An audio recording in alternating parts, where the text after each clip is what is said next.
This happened back when I was in high school. It was a junior, and I was really excited for the school year to be over and it to officially be summertime in my classes. A few of them had final tests, and others we didn't do anything in these to last class of the day. It was geography. We had completed everything for these semesters. So we were just watching a movie. We were all waiting for the school day to be over at that point. I don't recall what movie we were watching, but I saw a lot of movies in high school. I just remember that we were watching it on the teacher's smartboard. Out of nowhere, the screen went black for a second, then with an all-black screen, these creepy messages started coming across. The first thing it said on the screen was an expletive about the high school. Then the text changed and said, "I can see you all." After that, it started saying more weird stuff like that.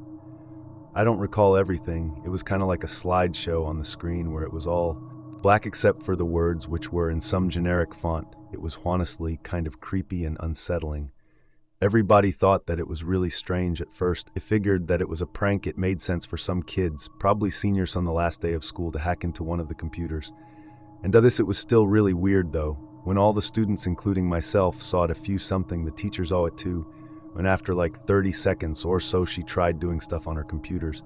She didn't know what was going on. It didn't stop. Then she ended up restarting her computer and the smartboard. At first that seemed to work, but then like right after Wes started the movie up, again the words came back. It was like somebody was hacking into the smartboard. He didn't know what was going on. And the strange words appeared on the screen again. They started to get more threatening. I remember one of them saying something like, "You better watch out, and everybody be careful."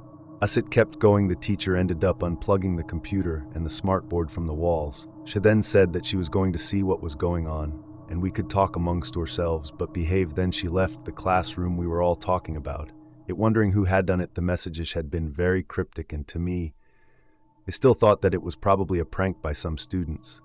The teacher was gone for at least 5 to 10 minutes. When she came back, she didn't say much. She just said that we were going to just hang out for the rest of the class period and not watch the movie. Then she started talking with us about summer plans and things like that. In the midst of that, all the lights went off.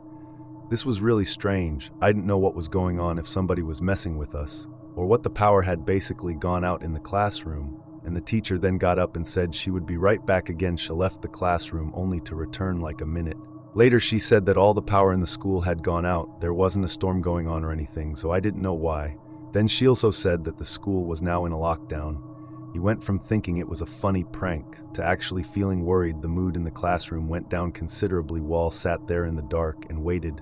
It got really quiet in the classroom. Not long after that, the lights did come back on, but the lockdown was still in effect. The lockdown ended up going past the normal time of when our class would be out. It was very confusing. Finally, the lockdown ended. We were let out of that class and went to our final class of the day for a shorter time period. Not much was said about the lockdown at the end of the school day. Will went home for the summer.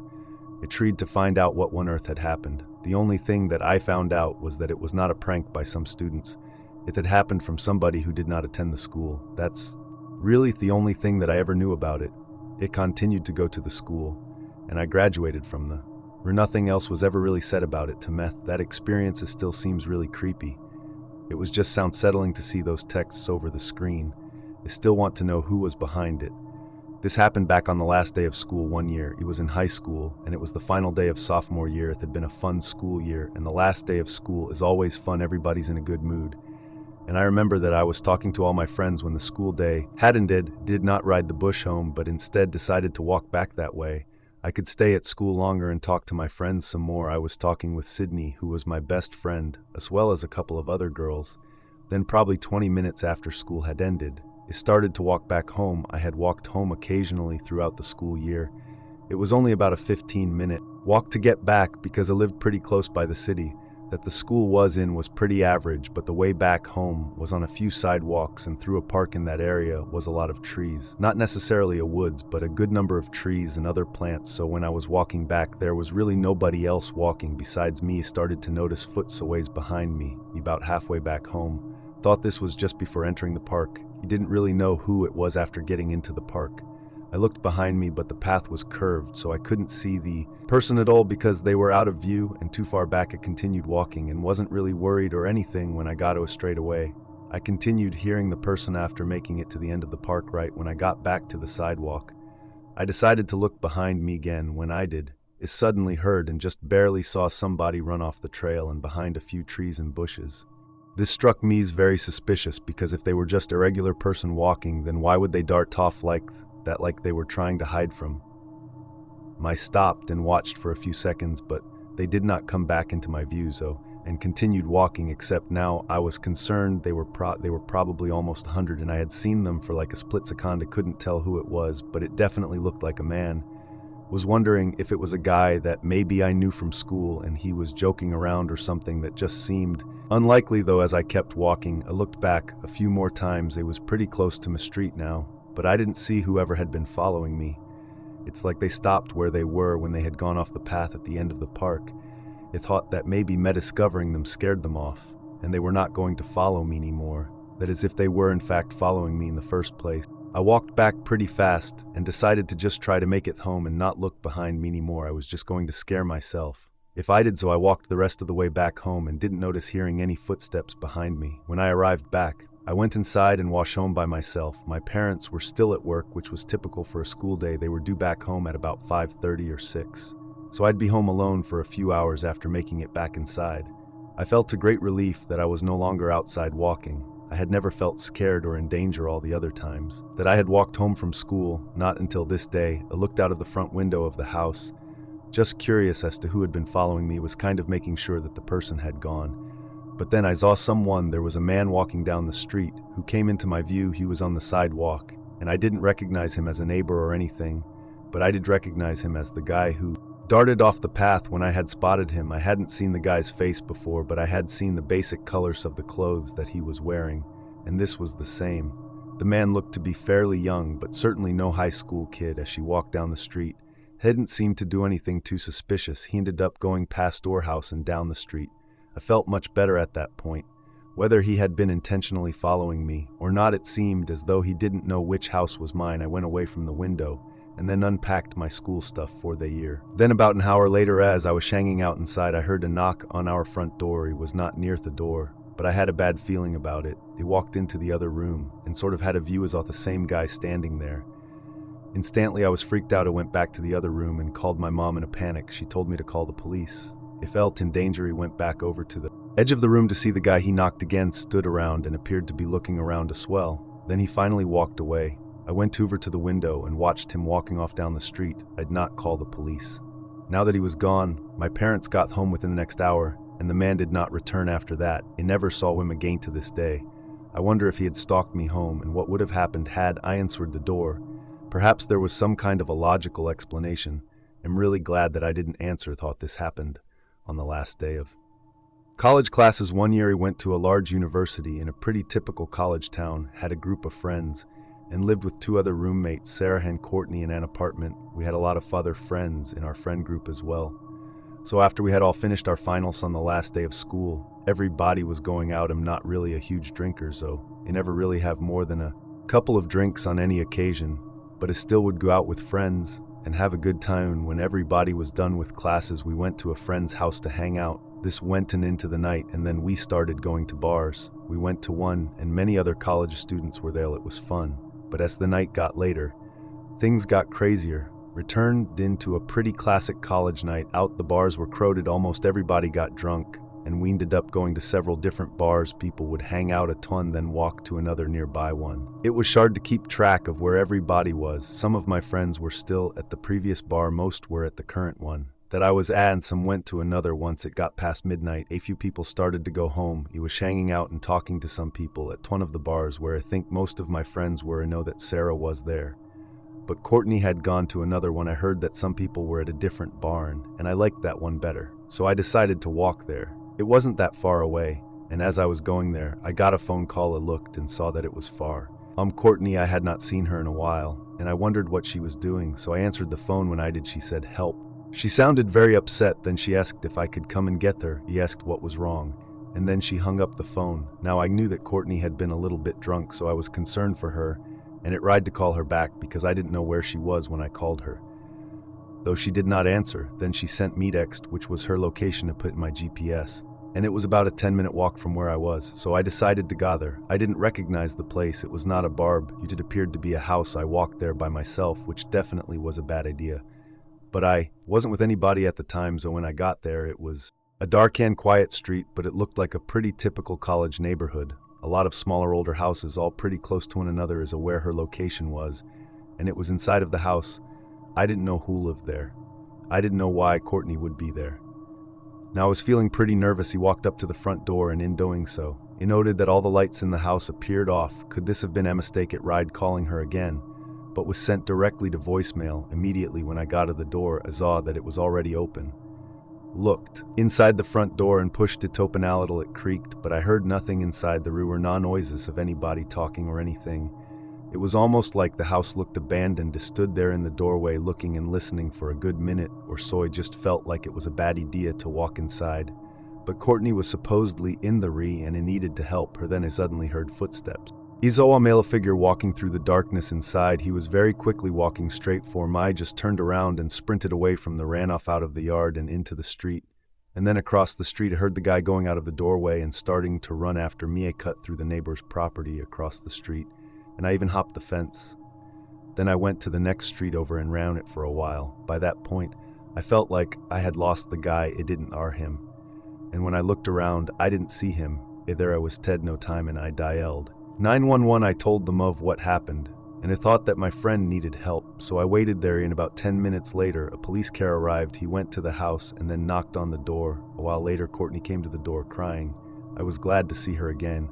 I found out all the crazy details. A short time later, she said that a guy at the bar had been talking to her somehow.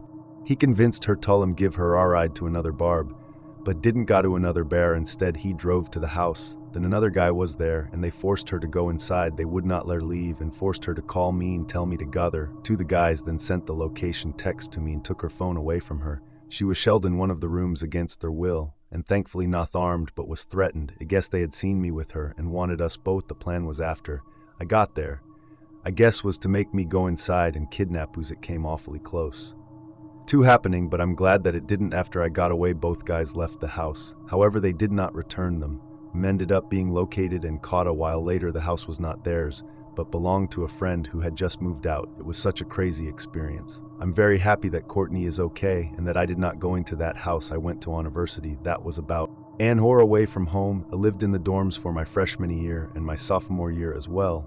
This takes place at the end of my sophomore year on the last day of school. My plan was to drive back home because we were supposed to move out of the dorms by the following day anyways. And because I only lived about an hour away, it was doable, and my roommate had packed up all her stuff and she moved out like right after finals were done. I didn't really have that much stuff at college with me. Pretty much just my basic things like clothes and school supplies, as well as some other stuff. Spent some time with college friends in the afternoon and then went back to the dorm in the evening. I began packing my stuff, which I should have done earlier, but it didn't really take that long. By the time I was done, I started bringing everything out to my car in the dorm parking lot. It was around sunset at this time, so the parking lot was quiet and mostly empty.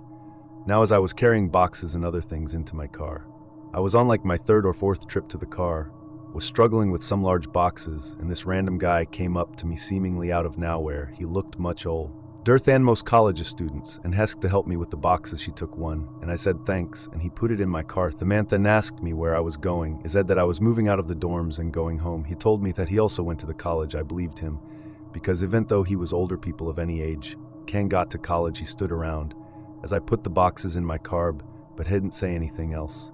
Then I said that I was going to get more stuff, asked if he needed help, and I said no thanks. So then the guy started to walk away.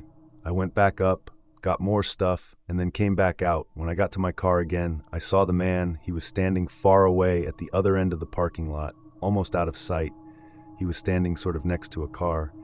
I put my stuff in and then had one more trip to make. By that point, my car was loaded up with stuff. He went back and then brought my final stuff out and noticed that the guy was still in the same spot in the parking lot. Then got inside of the cart.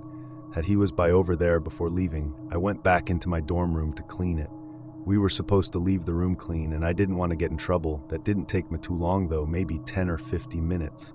Then I left the dorms and went back to my car. Again, when I was getting into my car, I noticed that the guy's car was still there and he appeared to be inside of it. Now sudden I texted my parents that I was leaving, and then I started driving back home. The exit to the dorm parking lot was on the other end, and I had to drive right by the guy in his carry. Remember that right after pulling out Isa Wim leave and pull onto the road behind me. It found this odd because he had been sitting there for for some reason it drove off campus, and then went through the town to the highway. The entire time the guy stayed behind me when he got onto the highway after me. I started to get worried about it. What if he was deliberately following me for some reason, didn't want to think that that was a possibility, but what else was, is opposed to make of it, it drove down the highway, which I would be driving down pretty much the whole way home after I went for a good 30 minutes. I was getting much closer to being back, and the guy was still right behind me by that point. I was really concerned as a sign for arrest stop up ahead, so I decided to gather. If he followed Mether, then there would be no mistaking that he was deliberately following me. I nervously took the exit and the man behind me did the same. That's when I started freaking out. I pulled into a parking space and the man parked like 2 or 3 spaces away from me.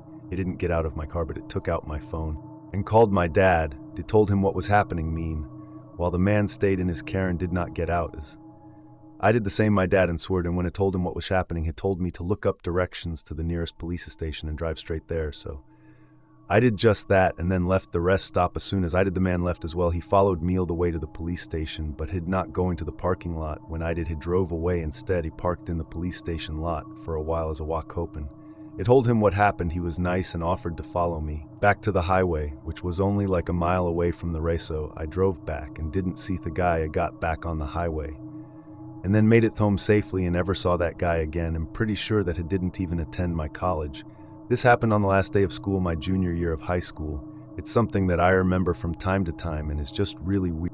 I still wonder about it. Don't know if you will find this to be super scary, but I think it's just really odd, and when it happened it sort of freaked me out. I went to about an average-sized high school. If my memory is correct, there was about 300 kids in each grades, or roughly about 1,000 tall students. I knew pretty much everybody in my grade, or at least knew of them. I also knew most of the students in the grade surrounding mine.